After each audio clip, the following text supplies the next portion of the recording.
Three Israeli hostages freed after dispute threatened Gaza ceasefire. Three Israeli hostages have been freed from Gaza under a ceasefire agreement between Israel and Hamas after a dispute this week threatened to derail the deal. American-Israeli Sagui Dekelchen, Russian-Israeli Alexander Trufanov, and Argentinian-Israeli Yair Horn were released in Khan Yunis, southern Gaza, around 10 a.m. local time, 3 a.m. Eastern Time, in the sixth such exchange under the truce. They were seen exiting vehicles surrounded by militants, who ushered the hostages on stage, where the captives addressed the crowd. The men appeared to be in better health than the three hostages released the previous week, whose condition drew condemnation from Israeli officials. The three were given what appeared to be bags carrying memorabilia. Horn was seen carrying what appeared to be small hourglasses, and Trufanov appeared to face some difficulty climbing down the stairs. In Tel Aviv's Hostage Square, the atmosphere was expectant and calm as people holding posters watched the releases live. In Kibbutz Nir Oz, where all the three hostages were taken, families gathered to watch the release. Sagui Dekelchen's family crowded around the television to watch the moment. Israel has begun freeing hundreds of Palestinian prisoners in return. A group of 11 Palestinian prisoners were released in the occupied West Bank, the Palestinian Prisoner Society said. 4 prisoners were transported to the hospital upon release, according to the Palestinian Red Crescent Society. The Israeli Prison Service ordered that the quote, "We will not forget," and "We will not forgive," to be inscribed next to a Star of David on the clothing worn by the released prisoners. Israel is expected to free 369 Palestinian prisoners in total, the Palestinian Prisoner Society said Friday, 333 of whom were arrested in Gaza following the Hamas-led October 7, 2023 attack on Israel. It will be the largest number of Palestinian prisoners released during the exchanges so far. Show of force in Gaza. A crowd of armed militants gathered in Gaza ahead of the hostage release, which took place close to the house of slain former Hamas leader Yahya Sinwar, killed by Israel in October. Images showed masked fighters carrying weapons and gathering around a stage with flags and images depicting Sinwar and other militant leaders.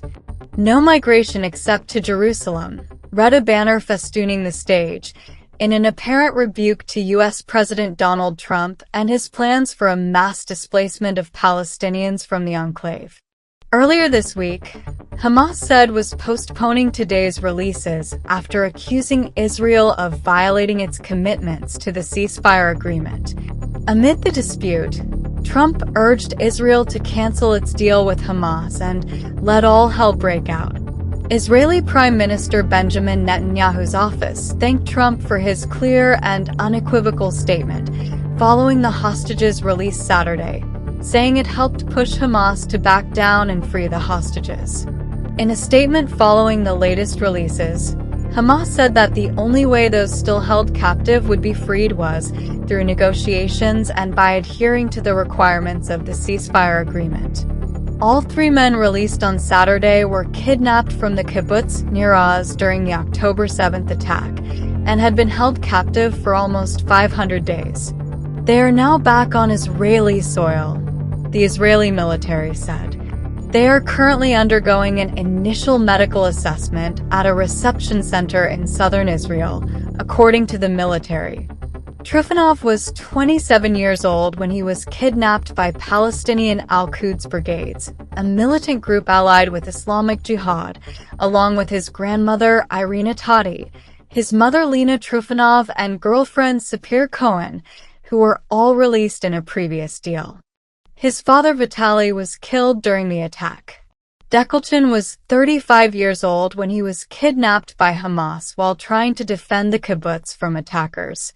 His wife Avital was pregnant with their 3rd child during the attack and gave birth to Dekelchen's daughter while he was in captivity. She turned 1 in December. Horn, now 46, was also captured by Hamas with his brother Eitan, who remains in captivity. The Gazan militants have now released a total of 19 Israeli hostages as part of the first phase of the ceasefire agreement, of a total of 33 promised at staggered intervals during this stage. 8 of those 33 are dead, according to the Israeli government.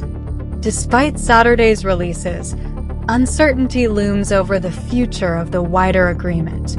Negotiations on extending the ceasefire, which expires on March 1st, are in doubt.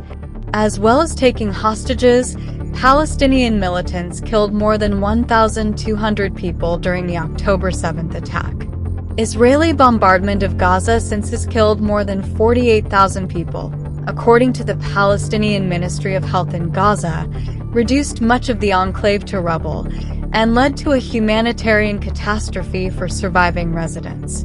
The war has spilled over into the wider region, putting Israel in conflict with key Hamas backer Iran, as well as Tehran proxies such as Hezbollah in Lebanon and the Houthis in Yemen, and the Houthis in Yemen, and the Houthis in Yemen, and the Houthis in Yemen, and